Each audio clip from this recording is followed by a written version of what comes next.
Going over East, I always had in my mind that I wanted to come back and, play for glory again and, finish my career over here. Yeah, definitely. We're playing for our home city club, where we grew up. I know there's a few of the boys in the same boat. You definitely feel the passion with the fans. Yeah, went down to 9 by my reckoning. Oh, 9, there you go. Do you remember who got sent off? I think Brent was one. Brent was one, yeah. I don't remember who the other one was. It looked as if Fergie was on the brink of getting sacked. We'd really struggled to get results. And then sort of all changed around about the Christmas, New Year period. You just thrive off that and, you go into finals thinking you can beat anyone. And were you down to take a penalty or not? I don't think I was. I don't think I've ever put my hand up for a penalty. I think I'm always last. Up against Griezmann and Mbappe and so on. To play for the Socceroos was, a huge achievement. The support that you feel that you have from the whole nation is just, it's incredible. And who next? Who are we going for next? Castro. Just what he brought to the team and the league in general. He's got to be up there with the best foreigners we've had in the league.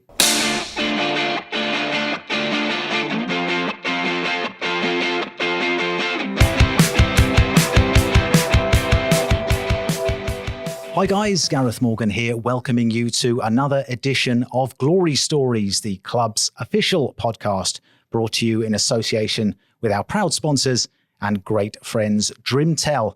Now, the purpose of Glory Stories really is to drill down right into the core of your Perth glory, to tell the stories behind the stories, as it were, and we do that by catching up with some of the club's biggest names, past and present. Now, we're certainly doing that today. And normally at this stage, I would just do a little spiel about the player's background, about some of their achievements, their milestones in the game. Really not worth doing that today because basically as soon as I mention the word Bunbury, it'll be game over and we'll all know exactly who today's guest is. So I'm going to dispense with those formalities and just get straight into it and issue a very warm welcome to today's special guest, Josh Risdon. Josh, fantastic to see you, mate. Thanks for coming in. No, thanks for having me. Looking resplendent in a new bit of Glory merch as well there. Yeah, it's great. New Glory shirt. That's a good fit, yep. And you did mention very high quality cotton as well. Yes, definitely. Good material. So right, that's nice. Good. An early plug for the merch there. Now, mate, I was just looking back over the course of your career. Basically, you were over east in Sydney and Melbourne for around about 7 years following your stint with us. Came back about 6-7 months ago. How's it been being back in Perth, back in your home state? Yeah, it's been great. I've always, going over east, I always had in my mind that I wanted to come back and, play for glory again and, finish my career over here. And I'm lucky enough to do that. I've got, I went over as an engaged man with my fiancée Ebony and coming back with 2 kids, a dog, and married now as well. So it's a bit different. But yeah, we're super stoked and super happy to be back home now around family and friends, and to be playing back at the club is extra special as well. Now, you mentioned your family there. I was fortunate enough to spend a little bit of time with yourself and Ebony and the 2 boys when we went down to Bunbury earlier in the year. I get the feeling that you're a little bit of the sort of soft dad, and when the law has to be laid down, Ebony has to do that because she is outnumbered by the boys. Is that kind of how it works? Yeah, that's definitely the case. Ebs is definitely the stern one between us two. I like to think I'm more the fun one and, get to obviously having 2 boys, like to play a lot of rough and tumble games with them. So, especially before bed and, Eb's coming in to tell us to calm it down a bit before bedtime. So, definitely. I think, we complement each other well. But yeah, it's it's a lot of fun having 2 boys, and obviously you have to be stern sometimes, but yeah, a lot of fun, mucking around with them. Best and worst things about fatherhood? The best things is just they just give you so much joy, seeing their faces light up every day, and just watching them do their thing, and it's just it's the best job in the world to be a dad. I absolutely love it. And the worst thing, probably just, I've had a couple of instances where, they get sick or, injured or something like that. And, just seeing them, helpless and you can't really do much either. That's, probably the worst thing, I suppose. Are you finding yourself saying things to them that your parents said to you and then just sort of feeling that bit of a pain off that? Yeah, look, it's one of those, your parents would tell you a lot of things and you would kind of ignore it because, you think Yep. you know better. But as soon as you become a parent, all those things start to make a lot of sense. Finding myself, thinking of things and saying things that, definitely my parents would have said in the past that I would have brushed off. But, trying to drill them into my kids now as well. Just switching to on-field matters, mate. Obviously, it's been a very, very challenging start to the season. There's no getting away from that. When things aren't going well, do you find that as someone from Perth with such a deep knowledge and understanding of the club and such an association with the place, do you feel that perhaps you take that on board, perhaps more than you would at another club? Yeah, definitely. We're playing for our home city club. Where we grew up. I know there's a few of the boys in the same boat. You definitely feel the passion with the fans. There's a lot of fans who are still at the club, loyal servants from when I first started. It's good to see them still sticking around and, they stay with us through the tough times. We're going through a rough patch at the moment. We're doing everything we can to, come out the other side of that. You're obviously going to cop some criticism here and there. But a lot of the fans have been, very supportive, which helps. Being a Perth boy, I'm trying to do my bit, especially as an older boy as well within the team to, get us out of this hole we're in. And, it's still plenty to play for throughout the season. So, hopefully, we can just keep positive and just keep fighting and, work our way out of this. I guess over the course of your career, social media has kind of gone from being in some ways sort of in its infancy. I don't want to make you feel really old or anything, but it kind of was back then to obviously now it's front and center. They always say don't read the comments, but how tough is it to see some of the stuff that gets put on social media? Do you have to try and blank that out or is it difficult? Yeah, look, I've never really been one to read too much into the social media and comments and stuff like that.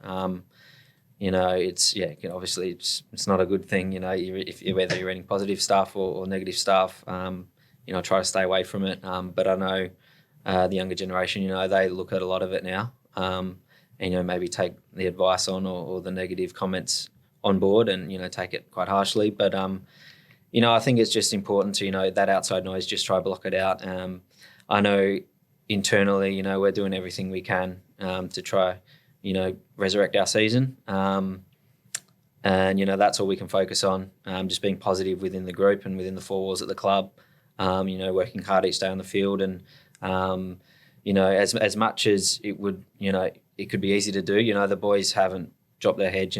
Each week we go out to training and, we're trying to rectify what we can do right. And it's still a positive, outlook towards our season. Each week is a new challenge for us and one that we can, hopefully change our season around. And that's no different every weekend. So, we're, as I said, we're positive and working hard to try to rectify that. Right, let's jump from the present to the past, mate. Give us a snapshot of growing up in Bunbury. You've got brothers, there's a bit going on. It's a sporty household. Just give us an idea of what that childhood was like. Great childhood full of, lots of fun memories. Obviously growing up in a smaller town, you live close by your mates and, you're always seeing your friends around town and, a very sports mad household. I got two brothers within 3 years of each other, an older sister as well, who probably didn't play as much with us in the backyard, but so it was just a lot of sport growing up. Any chance we got, we would play sport in the backyard, and always on weekends as well with my friends from school. It was just sport. I think it was in the winter. It was always soccer, and then in the summer it was cricket, basketball, little athletics, anything we could do. So I'm not sure how my mum and dad managed to drive around and drop three boys and at their sporting commitments and my sister at dancing and singing lessons and stuff like that. So luckily we were in a small town, so that probably helped. But, just lots of fun memories of, playing sport with friends and family. And then, it got to a stage, where it got quite competitive. So, that's where a point when I got probably 11 or 12 where I started to take soccer really seriously. Lots of fun memories in Bunbury. And I always go back now and, you see the places you used to play. It seems a lot a lot smaller now. Yeah. It obviously seems very big back then. But yeah, just lots of fun memories, and I love going back down and seeing my family and friends. Well, you've got all that dad's taxi taking kids to sport to look forward to, Josh. Yeah, exactly. So get yourself ready for that. Obviously, we've talked previously about your time at Bunbury United. That was kind of where you came through then, and you've progressed to NTC and ECU, joined up a little bit as well. Red Star, Perth Red Stars, they're now known, of course. You came to Glory, I think, in 2008. How did that move come about? Yeah, so it was kind of in the transition of going from, NTC finish when you're about 15, 16. And then you kind of, that kind of flowed into the Glory Youth program. They were kind of, the Glory Youth were looking more 17, 18-year-olds and 19, 20s and so forth. So it was a period where I finished NTC and I was playing for ECU Junior Club, which is obviously now Perth Red Star, and had 6 months there with the first team. Did quite well. I was there with Ryan Williams, me and him. I was a 16-year-old, he was a 15-year-old on the right side there. I think we were getting about $20 a game back then. So that's good money. Nice good money for young lads. Yeah, I remember the first game I got man of the match, and one of the older boys grabbed it, and I think I got $100 and grabbed it and put it behind the bar, and couldn't even. I think he got me a can of Coke for it. So after I actually broke my ankle halfway through the season playing for ECU Junior Club, and it was around about the Perth Glory youth trials was happening. So it was wasn't great timing. But I knew Gareth Naven quite well. He was my state team and NTC coach for a while, so he knew me quite well, and I'm still grateful to this day. He gave me a chance, even though I couldn't do trials, because I was going to be fit, towards somewhat the start of the season.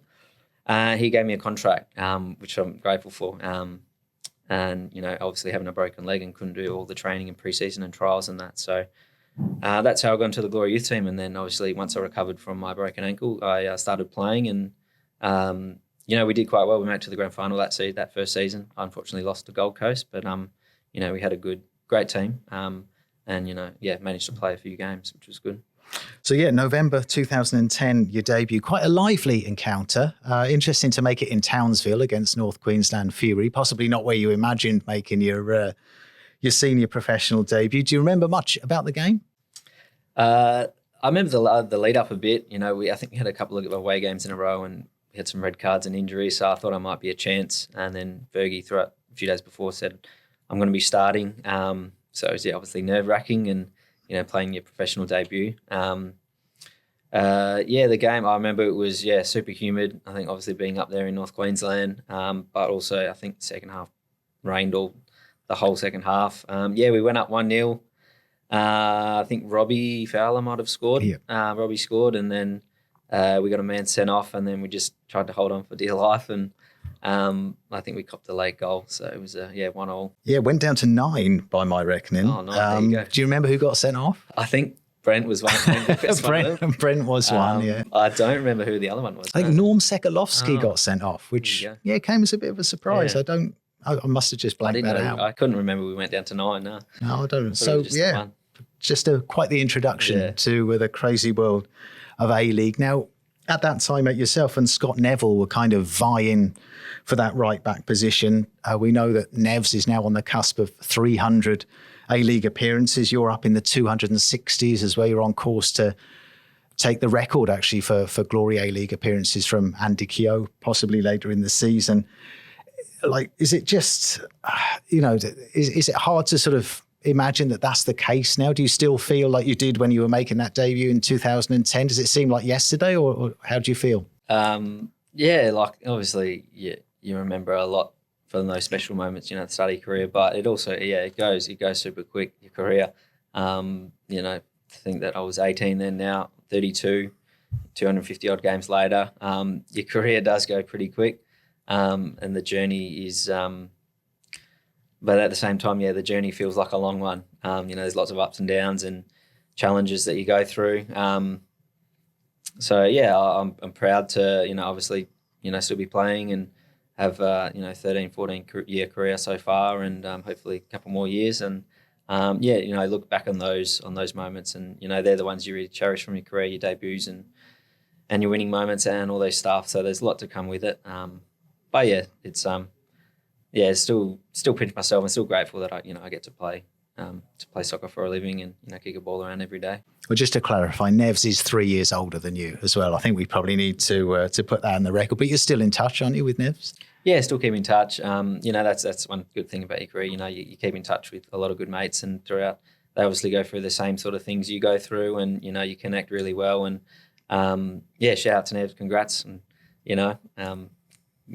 reaching that milestone. I think as you get older, you realise the work some of those players put in who are still playing into their mid to late 30s, to be able to keep your body, in such good nick and keep playing at that age is, really testament to the person who they are.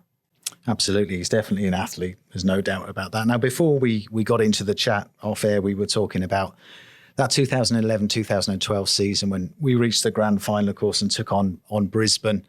Didn't look like that was going to happen in the first half of the season. It looked as if Fergie was on the brink of getting sacked. We'd really struggled to get results, and then sort of all changed around about the Christmas, New Year period. Can you put your finger on, I mean, I know it's a long time ago, but can you put your finger on kind of what changed? No, I can't really. I do remember obviously not starting the season off that well, and I'm not sure. It might have just been a couple of results go your way, and then just the momentum you gather from that.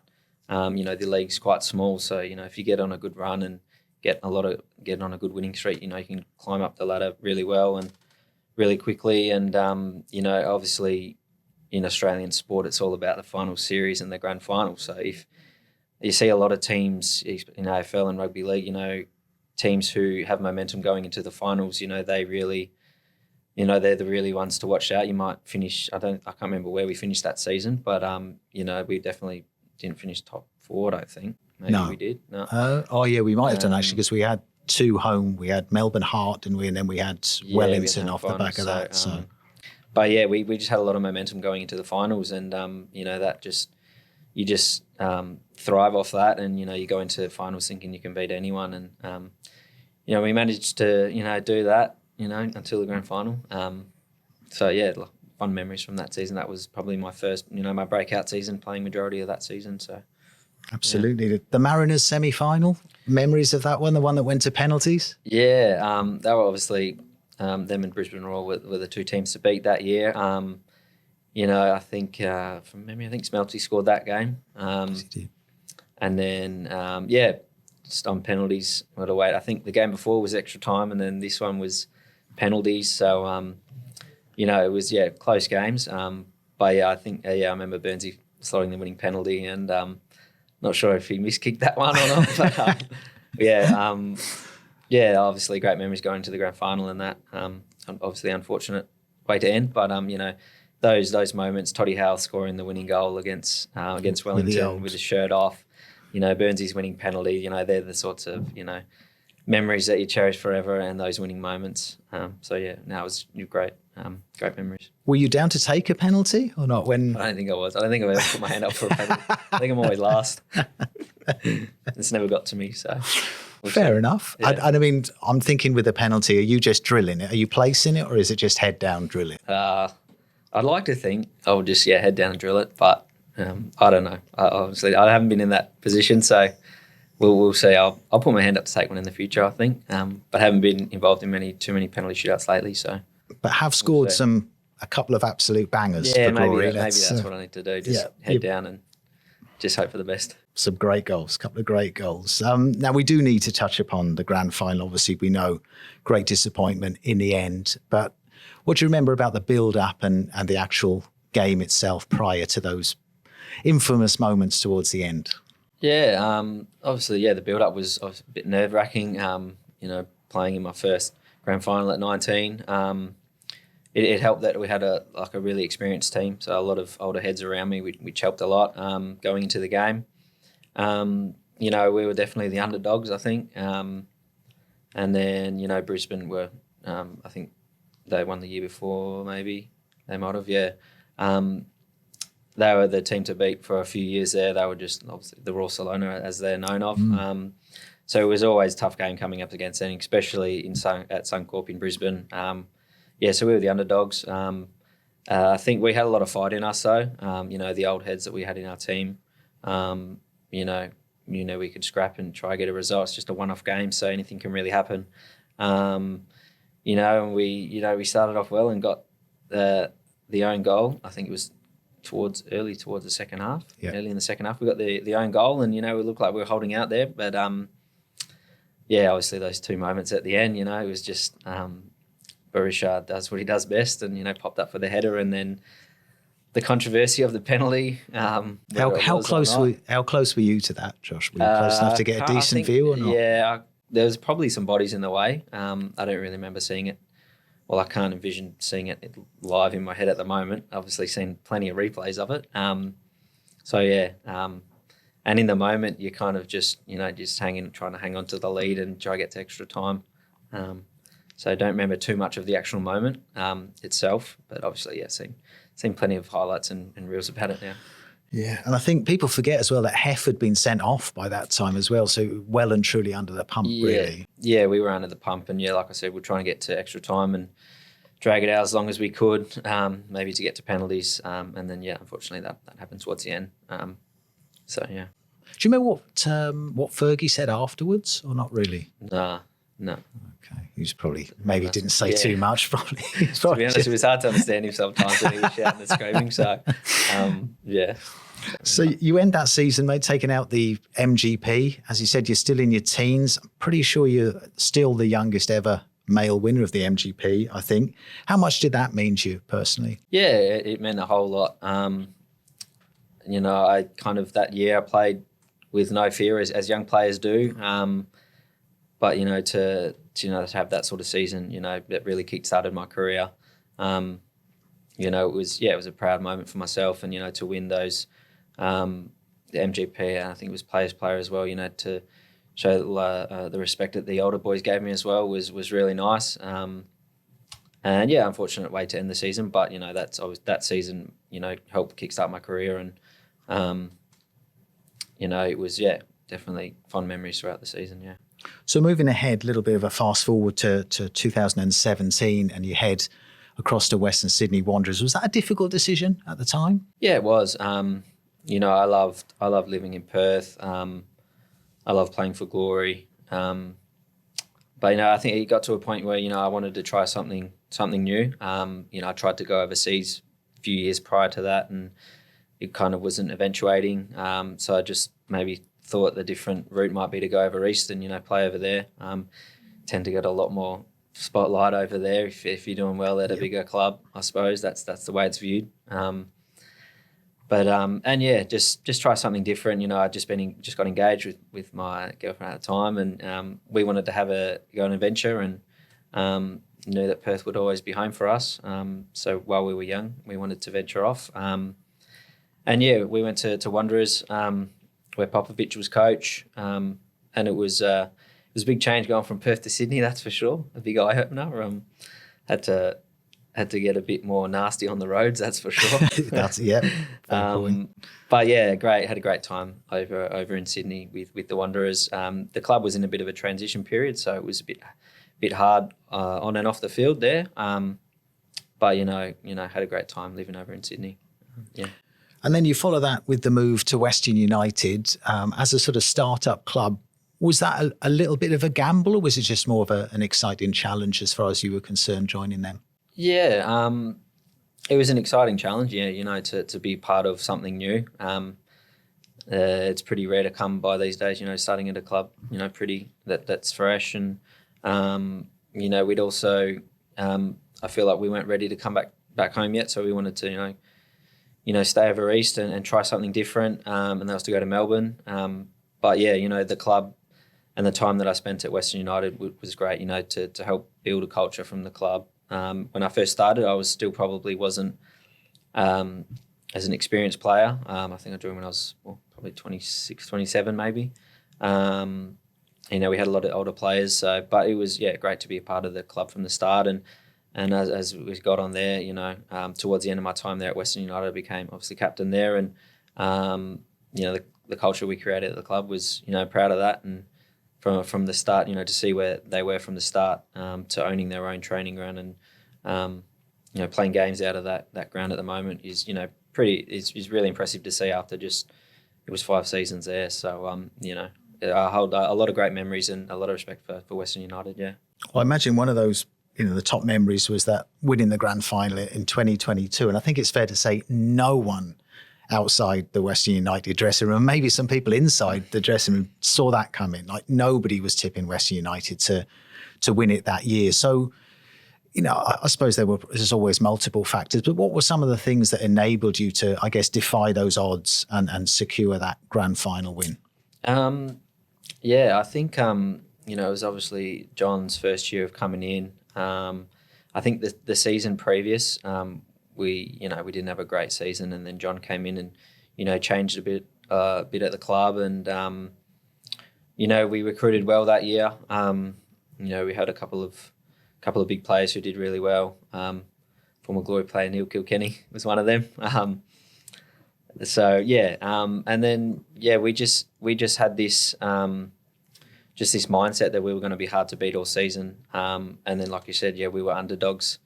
I think we were top of the league for a bit and then ended up finishing 3rd, and we were still underdogs throughout the final series. No one expected us to even make the grand final, let alone win it. And we just rode that underdog tag and being hard to beat and just ruthless. And throughout the season, there was a lot of good stories personally with players, and everyone just rode this wave that we were on all season. And you just had that feeling that something special was going to happen. And then the finals, we did well, and then beat Victory in the semi-finals, which their second leg was probably one of the craziest games I've ever been involved in. And then obviously to knock off Melbourne City in the grand final was extra special. Beating the two other rivals in the semi and the grand final. So it was a great memory. Winning the league is something special. The people you do it with, you create bonds for life. And I got a lot of good mates within the playing group and the staff at Western United, so I'll keep in touch with for the rest of my life. And only got really great fond memories there. Now, I know you've had some challenges in your career, injuries and so on, that kind of thing, but obviously that was a little bit of a fairy tale. And in some ways, almost your Socceroos career has been a bit of a fairy tale. You have the debut in Perth against Bangladesh, I think it was in 2015. Then you get into the World Cup squad. Your first game's against France. It's I don't know if this is a fairy tale or a nightmare, but you're up against Griezmann and Mbappe and so on. Just tell us a little bit about your time in the green and gold. It's obviously an honour to represent your country in any form or any sport. To do that, to play for the Socceroos was a huge achievement, a proud moment. Get to play in some places you never thought you'd travel to, let alone play soccer in. Great memories. And then obviously going to the World Cup was the pinnacle of probably my Socceroos career. It came off probably a season where I probably didn't think I would make the squad going into the World Cup, and I was fortunately enough to given a chance to go to the camp and did well. So that experience is probably one that's gaining more and more more and more influential as I get older. To look back and at that World Cup and to realise, to come up against France and who eventually ended up winning it, and the first game against them, I'll never forget, the national anthem before the game and hearing the Aussie fans sing that, and the support that you feel that you have from the whole nation is just, it's incredible. And, it came at a time where I just got married as well, so it was probably, I was on a big high for a few months there, probably one of the best times of my life. Like I said, just another memory that I can cherish forever.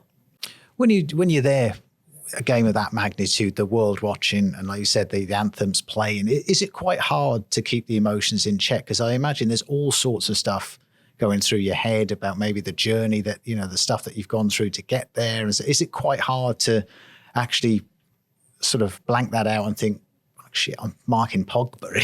Is that difficult? Yeah, I think the lead up to the game, the night before in the hotel and, and the bus on the way there, you're feeling those sort of things, and, you know, you look back at your journey and how far you've come and where you've come from, and you know, but then obviously once you get to the game, you know, you have a job to do and the whole world's watching, and you kind of got to switch on and just focus on the game. So I do remember, you know, lining up, listening to that anthem, and you know, getting tingles down my spine, and but then obviously, yeah, when it comes to the game, it's, you know, full switch on. And but I do remember a great moment I had in the change room before the game, sitting next to Trent Sainsbury, and he looked at both our shirts, and he goes, "Not bad for a boy from Kelmscott and Bunbury, eh?" Love it. Absolutely love it. Right, mate, we're now going to move on to a segment that I did tip you off about a little bit earlier in the day to give you some thinking time, which is the Dream Car Rental Dream Team, which is easier to write down than it is to say. Now, the basic rules here are it's a 6-a-side team. You have to have a goalkeeper, and you have to pick yourself. And ideally, these are going to be players that you've either watched whilst they've been playing for Glory or actually played alongside during your time with the club. So logically, I guess we start with the goalkeeper. Yeah. Who's in nets? It was a tough one. I've played with a lot of great keepers at the club. I'm going to have to say Danny Vukovic. Played many years with him. He's obviously a great keeper and gone on to have a great career as well with Socceroos and over in Europe. So, yeah, sticking big Booker in goals. And he's got a mean bicycle kick. So yes, he has. He's not bad to handy to chuck up front as well. I asked him about that at Unite round. I bumped into him when he was warming up the keepers at Unite. I says he doesn't do that anymore. Probably wise. Getting on now, so. he's benched the scissor kick. Yeah. A little bit frightening sometimes to play in front of as well. Yes, yeah. He's obviously big man mountain, big Booker. So when he does get fired up, which is quite often in training and in games, you know, he's pretty scary. But off the field, he's a big softie, I think. He's he's a great keeper and great guy, and you know, definitely scary sometimes. All right, so Vuka's in goal. We've got yourself. Presumably, you're playing sort of towards the back, although it is your team, so you can play yourself up top if you like. But who next? Who are we going for next? Next, I'm going for the skipper, El Capitano Burnsy, Jacob Burns. I think starting in the team when I was young, you know, someone like him was just seemed like he had so much experience, such a wise head. You know, he was a skipper. Probably still is one of the most competitive players I've played with or against. Kilkenny gives him a run for his money on that one. Yeah. But yeah, Burnsy, obviously had a great career over in Europe as well, and for the Socceroos, and yeah. Did he sort of chat to you much? Like not necessarily during training or games, but away from that, just in terms of sort of helping you with your I suppose your football journey? Yeah, he did. Yeah, you know, he was very helpful in that sense. You know, would pull me aside and ask me how I'm going and give me advice for whatever it was, whether it was on the pitch, off the pitch, for my career. So you know, he was someone I looked up to at the club when I was first starting out, and not only a great player, but he was extremely good for the younger boys. You cop a spray every now and then, but that's normal. But Burnsy was great. In those conversations, did he ever explain why he hitched his shorts up quite so high in training?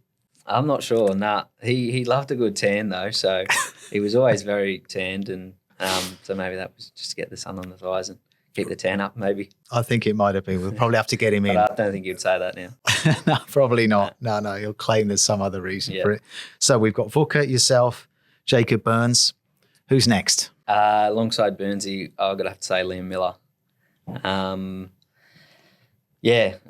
Obviously another great career. On the ball, you know, he would very rarely lose it. And you know, obviously someone who's played for Man United, you don't go there if you're not half good. So great player. And Liam, you know, was such a great guy, just so relaxed. And if he'd probably be the last person you picked out of the team that would have played for Man United, if you see what he was like, he was just so humble and so relaxed and so laid back and just a really nice guy. Yeah.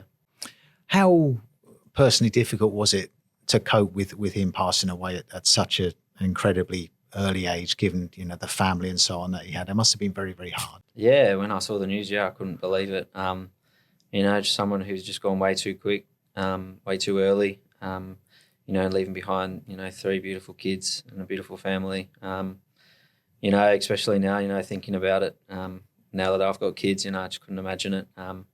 So yeah, it's a tragedy, and he was such a great teammate and great person as well. So it's really sad. Yeah, taken way too soon. Liam Miller. Okay, mate. So we've got Burnsy, we've got Liam Miller, we've got Vuka, we've got yourself. Where are we going next? It's all out of attack, this team, by the way. I'm holding down things at the back there.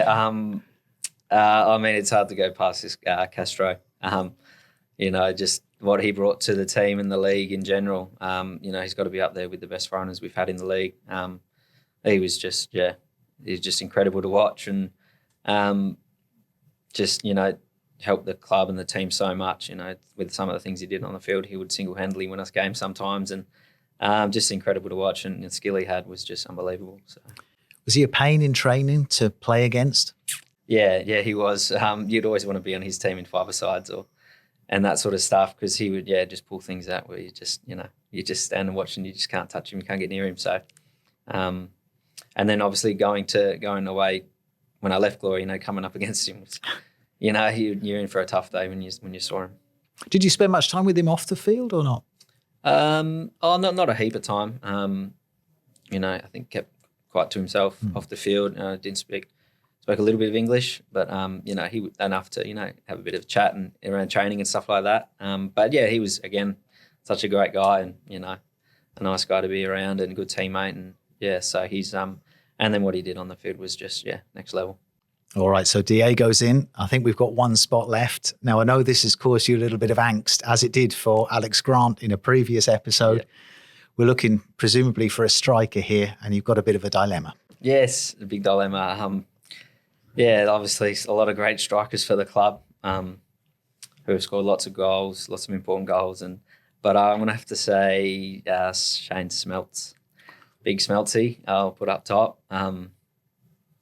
He's a great finisher, one of the best finishers I've seen. And, those couple of years we played together, he scored a lot of good goals, important goals for us. And, obviously a huge impact in the league as well, and had a great career. Off the field, Shane, describe? Look, it was a bit of time ago, but he was very professional. From memory, he was very I wouldn't say OCD. That's a bit not the right word, but very neat and very strict in what he did and how he dressed and stuff like that. So, could have given me a few tips back then. Might have helped. But like I said, having him up top, he'd score your goals and definitely know how to find the back of the net. So why did he get the nod ahead of Andy Keogh and Adam Taggart? Look, they could have gone. I'm just trying to stir this up either now. way. Like all three of them, great goal scorers in their rights, and played them at different periods of my career. And Tags what he did last year for the club, to score that amount of goals, and was an achievement in itself. Just that season, win Golden Boot, and Keogh, great scorer. I think, did you say he's got the appearance record and scored many great goals for us? So it's hard to split the three, but just have to give Smelty the nod. Well, either way, that's a very, very strong lineup. So to recap, Danny Vukovic, yourself, Jacob Burns, Liam Miller, Diego Castro, Shane Smeltz. Yep. Not bad. Josh, time is creeping up on us, so I'm just going to say a big thank you for coming in, mate. Really appreciate your time. It's been great to chat to you, as it always is. Thank you to everyone who has tuned in, either listening or watching. Also to Jack and Jeff, our production gurus here. We will be back. I should also thank actually Drimtel as well, our proud sponsors. We'll be back very soon indeed with another Glory Stories. So look out for it, and do leave us a positive rating and review if you'd like to, at whichever platform you source your podcasts from. Thanks very much.